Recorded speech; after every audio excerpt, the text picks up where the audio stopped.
Okay, boys and girls, today we are going to be working on the I can statement of I can read whole numbers through the millions place. So we've already discussed the value and the place of some of our numbers and what that means. Today we're going to look at those numbers as entire entities and how we can break them apart to better read, write, and understand whole numbers. So I've drawn a place value chart here that goes all the way through the millions place. So let's first start with labeling. We have ones, tens, and hundreds. We're just going to stop right there for right now because there is a rule that I like to use in my room, and it's called if you can read 3, you can read me. And that's because our number system is broken into groups of 3, and these groups are called periods. So I'm going to create just a little house here because all of these numbers are located in this particular period. And this period is called the ones period. Now, in the ones period, or inside my ones period house, I have the ones, the tens, and the hundreds. So if I want to plug in a number, and I want to read that number, I would say 321. Most of us, all of us, even maybe your little brother or sister, could read to the hundreds place, 321. So if we can read this group of 3 numbers as one whole thing, we can read any large number. So let's move on to our next place value here.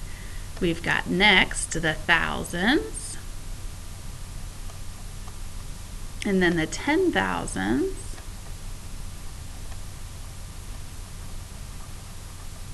and finally the 100,000s.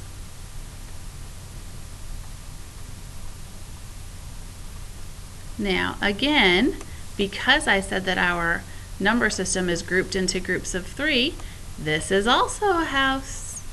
And if you can predict what the name of this house is by looking at this other house, you will see that the ones period focuses on the least place value in that house.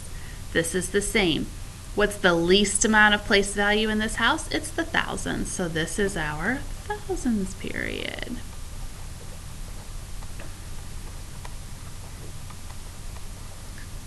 So I'm going to plug in a number, and let's read this number together, 654. Now, I just read those 3 digits as if it was one number, but it is a part of a whole number. So when we put these 2 houses or periods together, we have to separate our groups of 3 by commas, and our comma is right here. Now, I often like to say that our comma goes with the period right before it. So in this case, I'm just going to draw a little dog there. So there's my little dog, and my little dog belongs to the thousands period house. So his name is 1000. And I remember to read him because of his little tail. His tail tells me that I need to say this word 1000. When I see a comma, I need to reference the period prior to. So let's go ahead and try and read this number.